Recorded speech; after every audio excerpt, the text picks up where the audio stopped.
Hey, good Friday morning to you. This is Greg Sankey, the pastor of Calvary Baptist Church, and welcome to Devotions from Calvary. I'm listening to O Come, Emmanuel on a cello, and I love the cello. I can't play it, but I certainly love to hear it. Very resonating and powerful. And hey, it's Christmas is coming. Christmas is coming, and I hope you're ready. And certainly getting all the trimmings up in the house and presents and the food all being prepared. And so got your menu out. It's coming quick. And then before we know it, New Year's, then spring, then summer, then fall, then winter again. It just comes so quickly, doesn't it? And hey, we've been talking about having a victorious Christian life, and I trust that it's been a help to you, and that some of these things are being implemented into your life.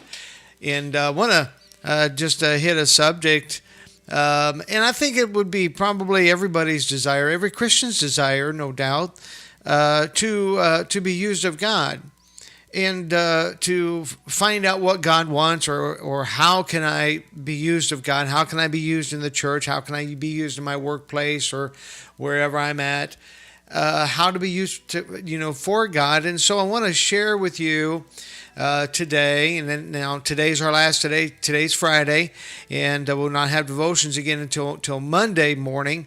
But I'd like to just take a look at this subject on becoming useful for God.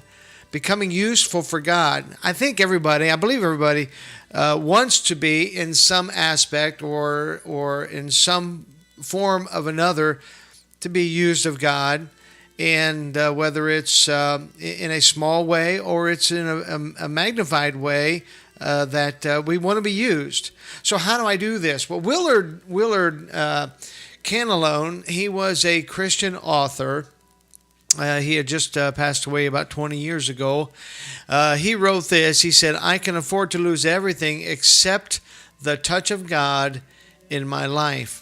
And I found that very interesting and very true, that if I want to be used of God, if I want to become useful for God, I need to have the touch of God in my life. I need to have God's hand in my life.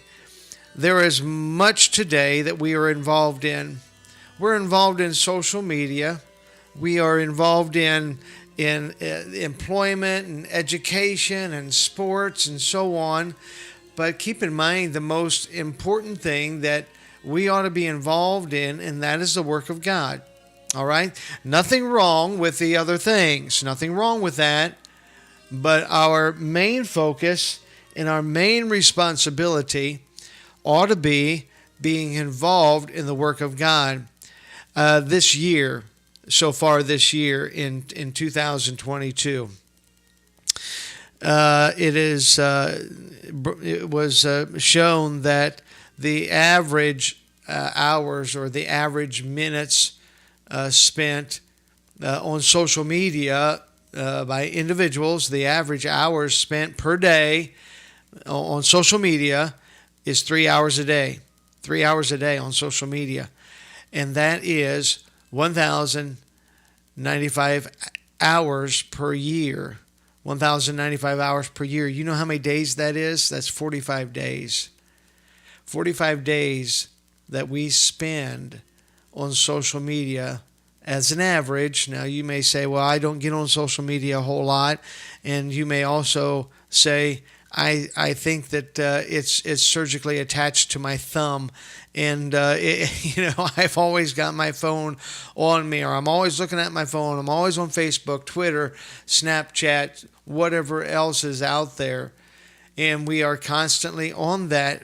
I think we have sometimes our priorities upside down, and if we're not spending time with God, if we're not spending the time with God that we should, we need to reprioritize our time. And so I'm saying we need to spend more time with God in order to be used of God. We ought to be drawn to the things that God would have for us, and instead of drawn so greatly to the things that take our time.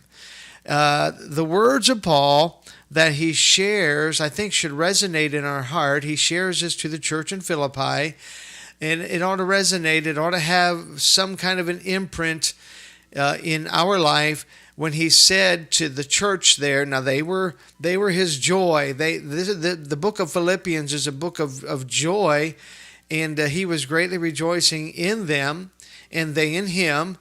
But he says in Philippians chapter 1 and verse number 21, "For to me to live is Christ, and to die is gain."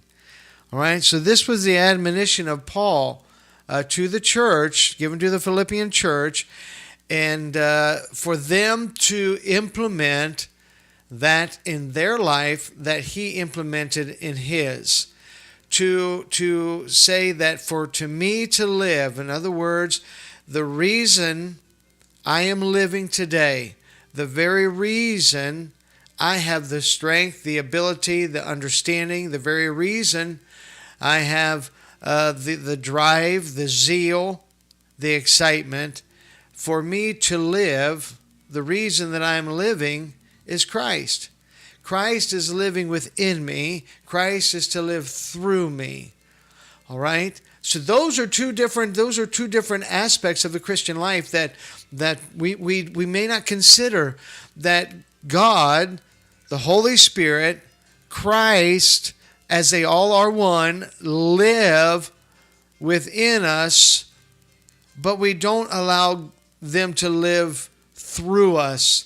And when we don't allow them to live through us, then we're not being useful for God as he intended for us to be.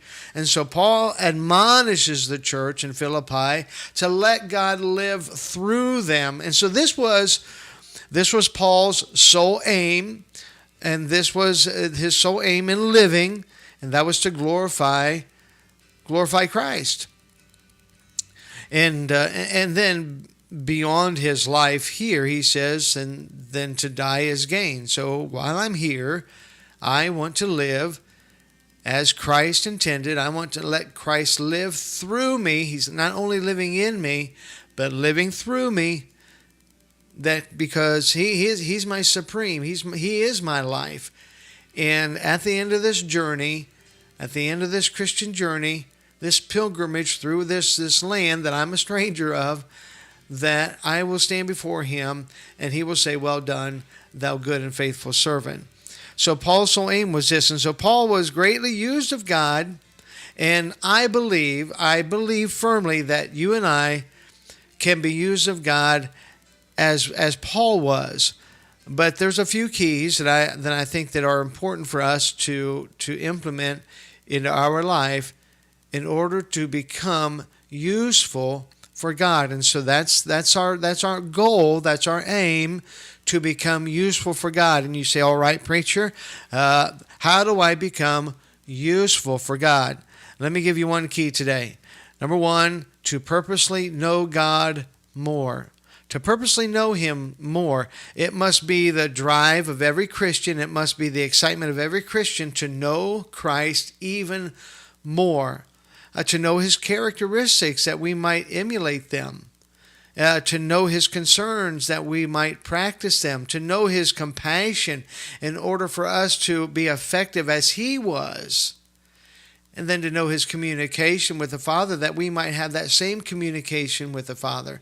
There are a lot of things that we just kind of passively have in our life. And so we ought to purposely know God to become useful and practice these things and have it to be an active practice in our life. And that's why Paul said in Philippians 3:10 that I may know him and the power of his resurrection and the fellowship of his suffering, being made conformed unto his death. So Paul says, and he uses this word know, which is a Greek word, gnosko, which is an understanding of becoming aware of, not only through the knowledge or through the mind, but also through the feeling or through the life. So I want to know him. I want to feel him. I want to not only have the knowledge, but experience that which I've understood, experience the knowledge.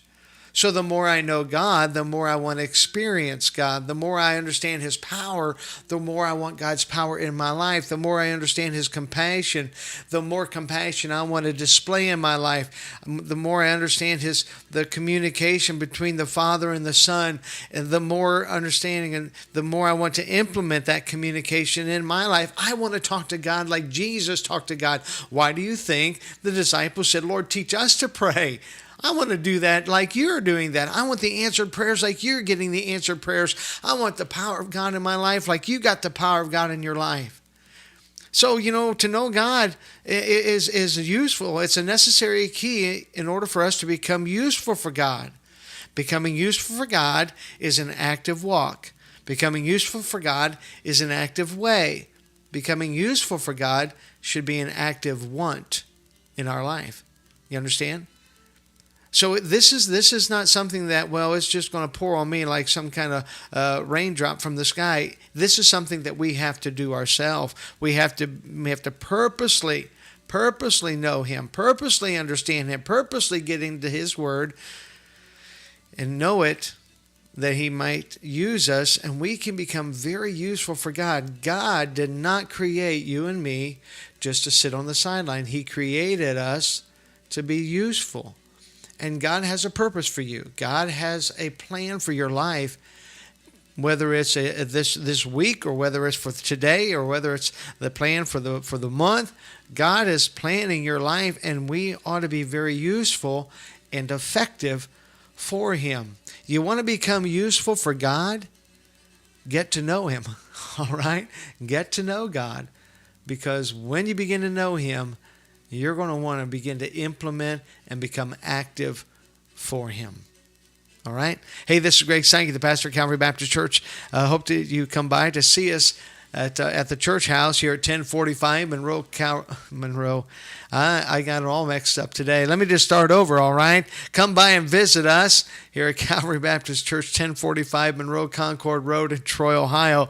I need footnotes. I need one of those monitors that Biden has, but, well, that doesn't help him out anyway. So, but come by and visit us. Watch, like, share these videos, all right? If you have questions, email me at pastor@calvarytroy.com, and be greatly appreciated. Pray for many of our viewers. Many of our viewers are in need of prayer, and certainly we want to pray for one another. All right, join me each weekday. Remember, today's Friday. We'll pick it up back on Monday, but join me each weekday, Monday through Friday, for our devotions from Calvary. All right. Hey, may God bless you greatly today, and let's begin to know Him more, that we might become useful for Him. All right. Hey, I hope to see you here at the church sometime, or see you online.